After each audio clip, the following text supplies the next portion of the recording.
Okay, go ahead, Tony. All right, you see the presentation? Yep. Okay, cool. Very cool. I'm probably just going to be jumping around, but just kind of a quick overview. If you guys don't know, one of the things that kind of happened last year around November, and during the last PacificCon, I was asked to fill a role that has been, I guess, vacant for about a year, maybe less than a year, is the vice director for the Pacific Division. So obviously I said yes, and then I was appointed by the president of ARRL to serve the remaining term of the position. So since then, I've gone to 2 board meetings over the last 6 months. Typically, they meet on the January and July, usually the 3rd week of both those months.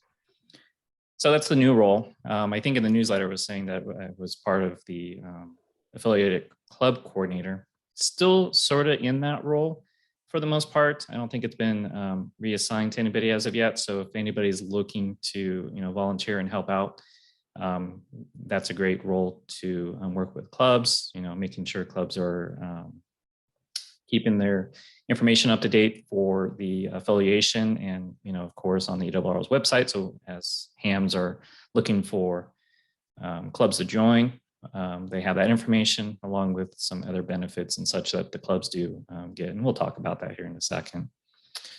But for those that don't know, Kristen McIntyre, K6WX out of the Bay Area, she's our director for the Pacific Division. One of the things coming on board with the ARRL is they are a active working board. And what I mean by that is you can see all the different committees that Kristen and myself are currently involved in. It definitely takes up some time. Some of these meetings can be about 1 hour to 2 hours at a time. And some of these meetings do last, for the year or, longer, depending on what the subcommittees have been stood up to look at. The ones that have the underline, those are what we call the standing committees. I think there's 5 of them. And they have a function that actually helps with the day-to-day activities for the league as a whole. So Kristen's on 2 of those. The executive committee is kind of more or less to help out, with day-to-day stuff between board meetings, some of the, actions that might need to be, looked at. Whereas the other committees are kind of in an advisory or recommendation type of role where we will go look and, review documents, review financials, whatever, and, recommend back to the CEO and the staff, here's, ideas or thoughts or, whatever might come about. So one of the things that I just got thrown onto is the ARRL.net email subcommittee. We're looking at that to kind of fix some of the issues, if there are issues with that. It was brought at the last board meeting, so we're looking at that. And for those that don't know, the vice director and directors are elected at the same time. And we, serve the members of the Pacific Division, which we're all in. Even though I'm based out of Las Vegas, Nevada is part of the Pacific Division, even though I think we would be part of the Southwestern Division, but just the way they carve things up, and I'll talk about that in a few minutes too.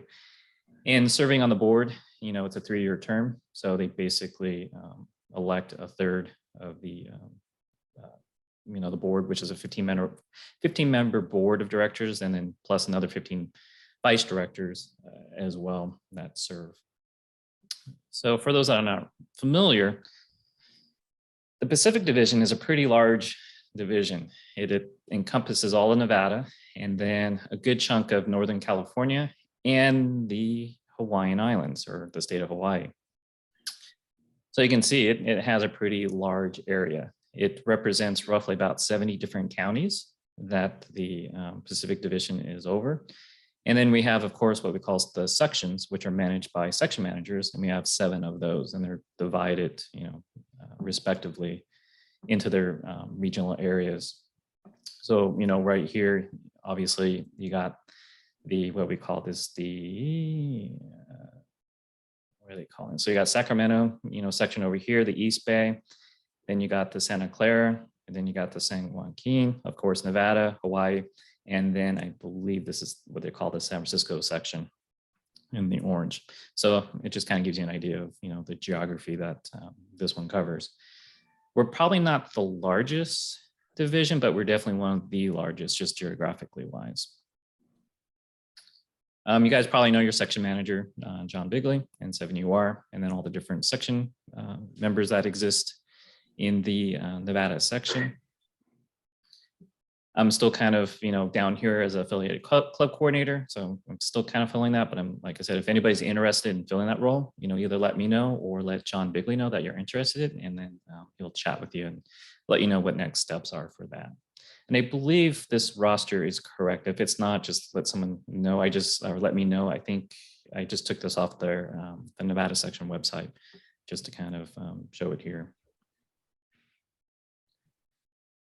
For those that don't know, the mission of the ARRL is to, of course, advance the art, science, and enjoyment of amateur radio, obviously being the advocate for the amateur radio enthusiasts.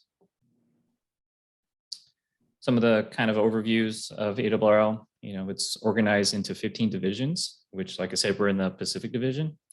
There are about 71 sections. So as like Nevada, we're a section broken into. And then there's roughly about 2,500 affiliated radio clubs throughout the United States. Some of the basic history, founded back in 1914. QST, for those that are members, you receive that, and along with any other options in terms of other print magazines that you can receive from ARRL. And then the ARRL currently employs over 80 people. And I'll have to say, from joining the board, just seeing all the different activities that the headquarters staff does along with the board, it's pretty impressive, to be honest with you. Not knowing a lot of the stuff before joining, we have a lot of active and busy staff working on various different things, from customer service, where members can call in, ask questions about their membership, calling into the to the lab to ask about technical questions that you might have, like building antennas, or venturing into the radios and trying to understand a few things. We have that support to help out with some of those technical questions, to advocacy, where we're continually watching and monitoring all the different rules, laws, regulations that are popping up through the United States, deploying new tools to help us monitor some of those things. A good example, at least for us, that impacts our club, is the Forest Service, with increasing or actually adding a new site lease onto everybody that has a site, for the repeaters or communication sites.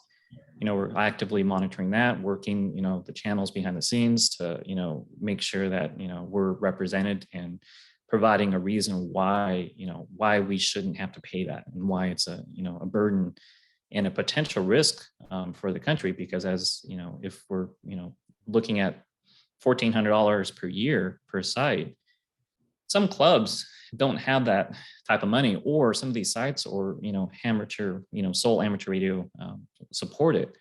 So an extra $1,400-$1,500 a year can impact that, and potentially take some of these sites offline. So the ARRL takes that seriously, as if we don't have those sites or repeaters, or whatever might be on that site that's supporting the different functions for amateur radio in that community, it's going to be a big impact. So we're monitoring all those types of things, potential band sales, or to commercial use, you name it. It's pretty much all over the place. So anyways, and as you kind of see and visit the website, or see literature or information, everything kind of falls under these 5 categories. There's potentially the public service being reworked, maybe say public safety and emergency service, or breaking it out, I'm not sure. But one of the things that you'll notice, that everything that the headquarters staff does, or the board does, follows under one of these categories of effort, for the most part. So just some cool little stats for our area for the most part. ARRL membership is roughly about 155,000 current members out of 773,000 licensed hams throughout the United States. The Pacific Division itself, we have roughly around 10,000 members. just in the Pacific Division. And then in the Nevada section, we have about 1,500 members as of June. And then of those, licensed, we have about 8,400 licensed ham in Nevada section as well. So that kind of represents, roughly 20%, both in, representing, the hams in Nevada and also the division itself, and of course, licensed total throughout the United States, which is not too bad, but we're always looking at adding more members to the organization, of course. Some of the new things that have come out for clubs this last year, or over the last year and a half, I would believe. There's a new feature in QST, if you guys haven't noticed that, it's called Club Station. And this is an area that allows for clubs to submit articles related to the club, what they're doing, what cool things are, either coming up, and, showcasing the club. So, it's encouraged for clubs to, write those articles, ship them off to QS or to headquarters, editor staff, and then they'll work with who's ever, submitting that to kind of get it ready for publication. So that's a great thing to start, seeing what other clubs are doing and putting it into our, journal. And that's some of the themes for this year, is really trying to work with the clubs more, trying to, boost the clubs more, trying to incentivize some things to help out the clubs as well too. Then speaking of that piece, is we have what's called a club commission program. We've had that before, where, anybody that's part of SNARS that joins the ARRL as a new member, we get a $15 commission for each brand new members. And then for those renewing, we now get $5. It was $2, but we've raised it this last year to $5 to kind of offset some of the costs that some of the clubs have been talking about in terms of, if they're, accepting things through a credit card or postage, things like that, that kind of helps offset that and gives us a little bit of money as well too, back to the clubs. But the new program that just came out for July and August, and it unfortunately is only for this next 2 months, is for every 5 new members that are signed up, the club will receive a free, 2022 ARRL handbook, which we can then raffle off, give away, whatever it might be. So, some nice little incentives that we're offering some of the clubs for things like that. The other notable thing this last year too, you guys saw the club grants. This allows up to about $25,000 for clubs to apply, and for whatever reason the club needs it. And ideally, it's things to help boost the amateur radio community, the club itself. It could be some type of training program, some type of community program, some type of radios that you might purchase for maybe your local for the local shack if they have one, or for the local high school or college, whatever it might be. So that exists, and they just closed that and reviewing the current set of grants at the moment. But I believe this thing's going to keep on going forward, because it was really successful. And the funding for that actually came from the ARDC. They funded that about $500,000 for us to administer this program, to see how well it works. And the other thing that got revived this last year, about November, is the club newsletter. This allows for additional information related to the clubs, or for the clubs, in terms of like the commission program and any other things, club grants, and information from headquarters to the clubs itself. Any member of the ARRL can subscribe to that in your guys' portal. So it's just not related, just not giving it to the clubs. It's anybody that wants that information. And there's so many different newsletters that the ARRL publishes, either weekly, monthly, or quarterly, that members can subscribe to as well. And there's some daily ones as well. Some of the other reasons why clubs are affiliated with ARRL, they join the affiliated programs, is we have access to cheaper equipment insurance programs.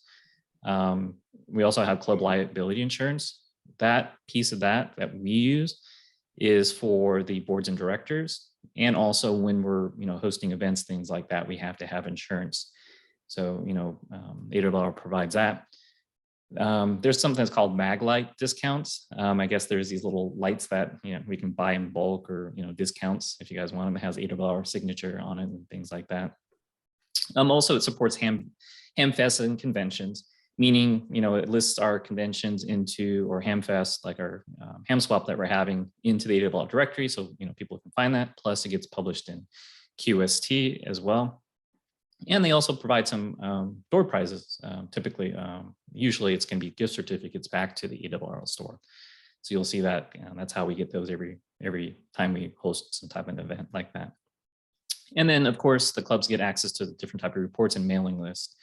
Those are kind of handy in terms of if the club has a program where they want to reach out to new hams that recently either got their ham license, we have access to that information, or we want to do some type of mass mailing like a club, like a convention, or whatever it might be. So we have access to those types of features as well too.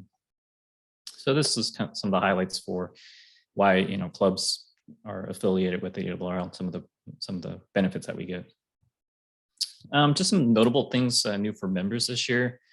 The big thing was Personify, our new membership system that just went online.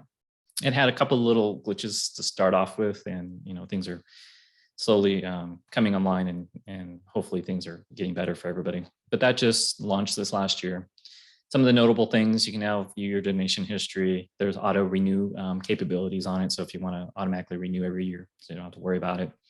That's where you would opt in and opt out to all the different newsletters that exist. And there's quite a few, something for everybody for the most part.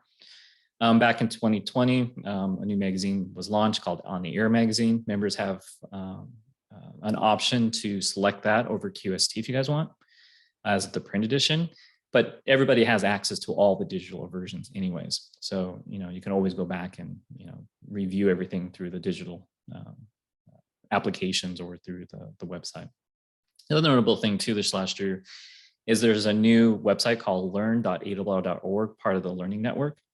That is where we're starting to post a lot more content, video content for members. A good example, we just launched a new series for technicians that allows those that are wanting to get their license, a full video series for them. That's free for anybody.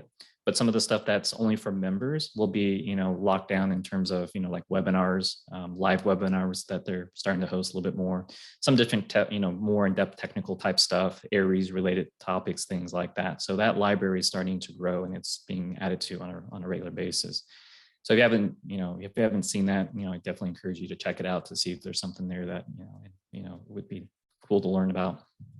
ARRL annual report's now available. It's a good way of kind of looking through and seeing what, the ARRL has been up to in the last year, the financials and, some other stuff. So it's a great way of, catching up in terms of some of those big things that, that have been accomplished over the year. And there's definitely more to come. The board, all the committees that are meeting on a regular basis are actively working on different things. And I think we'll have a pretty cool 2023. There's a couple little clues in QST if you guys have seen it, or it's coming out pretty soon to your guys' mailboxes. Or if you have the digital, if you're usually see it in the digital, you'll see it as of today. Some new things at headquarters: staffing. There's been a lot of staffing changes or hiring as of late. Our new field services manager is Mike Walters. Josh Johnson, which is the Director of Emergency Management, Steve Goodgame, Manager of Education and Learning.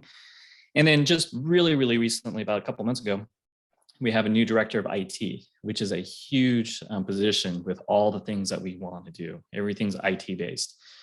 So we're excited to have him on board and hopefully to see some great things. Some of those things that he's working on, so he's working on the Personify project, making sure that's, up and running. Potentially looking at, website changes or updates or, whatever might be needed there. Logbook of the World might be another thing that might hit his plate as well too. So there's a lot of stuff going on, and he's definitely going to be busy for a period of time. Some other notable things, there was some antenna work that was completed for the new W1HQ station. If you guys haven't seen it, there was a YouTube video that came out a day or two ago with our summer intern, Jerica Goodgame, which is the daughter of Steve Goodgame. She did a great job for her capstone project and did a great overview of W1HQ. If you guys haven't checked it out, I definitely encourage you to do that. The link's there, or you can find it on the ARRL's YouTube page. It should be the first video on that page. And again, the ARRL is posting a lot of different things and doing more video interactive type outreach to the members and to the community as a whole, utilizing all our different social channels. If you guys haven't seen that, it's definitely ramped up quite a bit over the year. One of the other things just to remind you guys of, our Pacific Division convention is coming up in October. Definitely encourage everybody that can attend. It's just over the hill in San Ramon. It's a great location, plus a great facility. Really like attending that every year myself. Typically SNARS, we have a table there, so members can drop by and say hi. I'm not sure we're going to do it this year or not yet. I need to find out if we can man that or staff that with members from SNARS if they're going. So if you guys are interested in helping out with that, please let me know so we can start coordinating that. We have a space, just a matter of getting some people to help out with staffing that and being around to answer questions and such. We have a lot of people that usually stop by that our table every year, so it's been kind of neat. And then just want to shout out to, I'm not sure if they're on or in the room, one of the other things that the league kind of honors is those that donate, in excess of $10,000 or more to the ARRL. They're honored with, what we call the Maximum Society donors. And there's some, things they, are invited to and provided, but definitely want to reach out to Steve West, Paul Belton, and Carl Young, which is our newest member to that as well too. So I definitely want to thank them for their contributions and, keeping and helping with all the different programs. Hey, Tony, Carl's on. You want him to say hi? Oh, sure.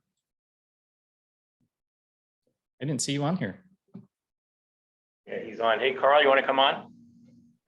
Might have walked away from I guess so. I don't know. I'm Carl, K5HK.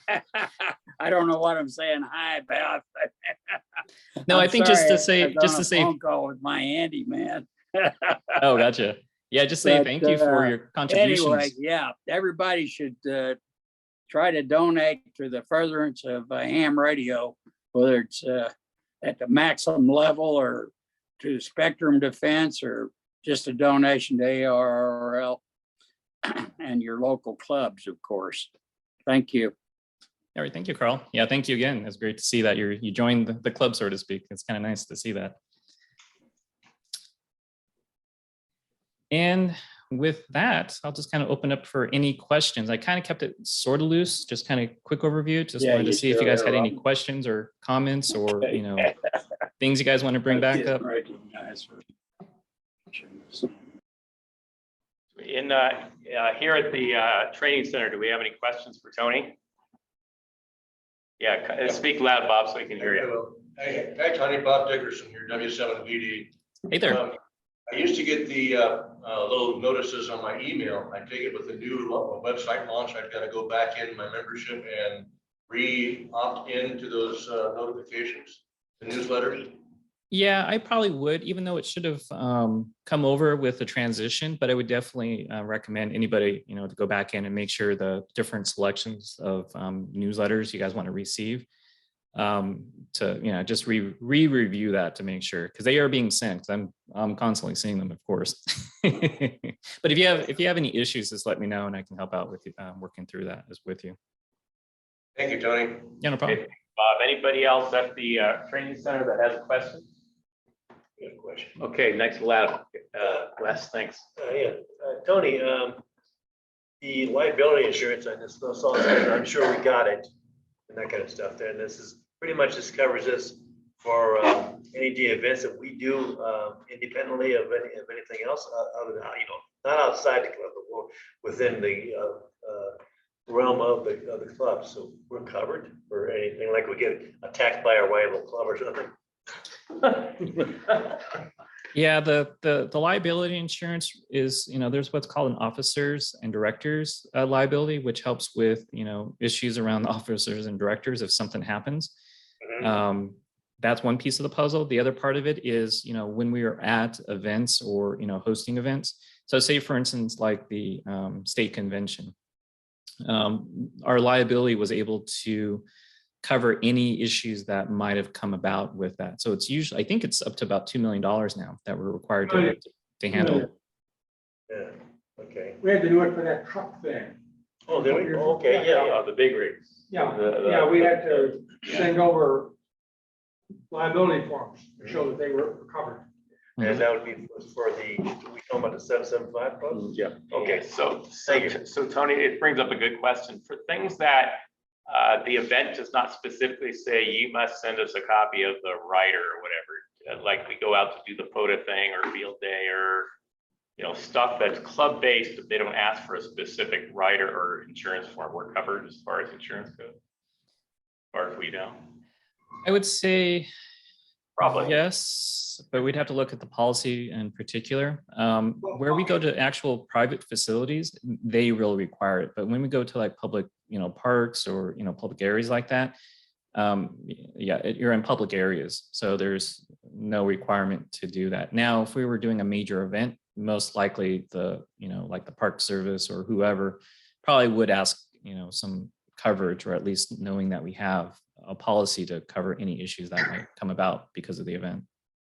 Okay, thanks. Any more questions from the training center from anybody? Okay, not at the moment. How about on Zoom? Anybody on Zoom? Just pull off your microphone or mute and give your call sign so we can acknowledge you. Like somebody's trying to press a button there. Maybe that was Carl. Carl. Oh, here we'll get you off, Carl. There we are. Hey, I just one comment. The last few get-togethers, whether live or on Zoom, have been later in the day on Saturday.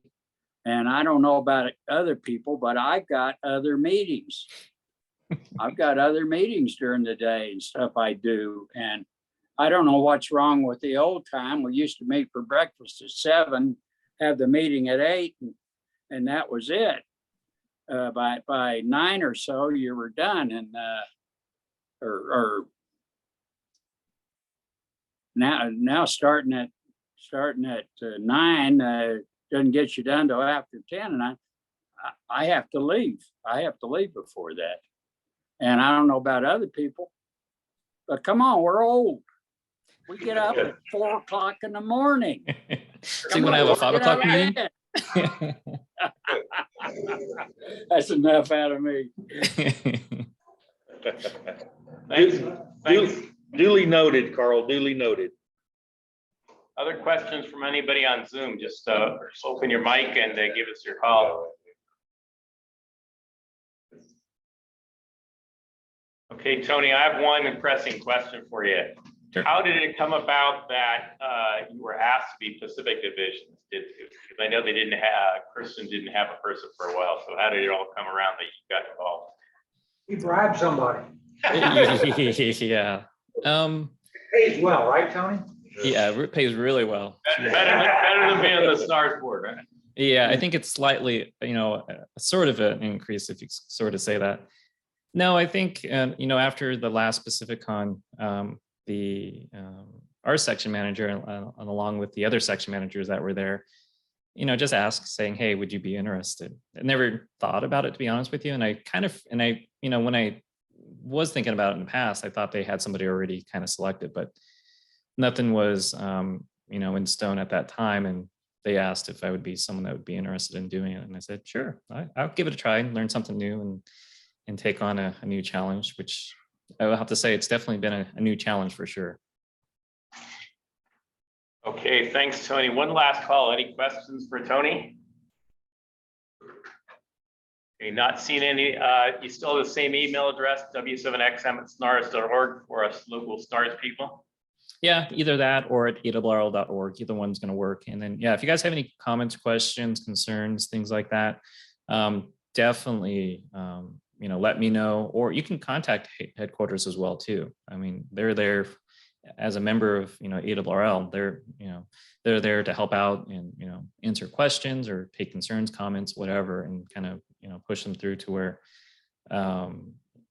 where they need to be in different sections of the organization. So like I said, they're definitely busy, but they're always willing to, work with the members and get what you need.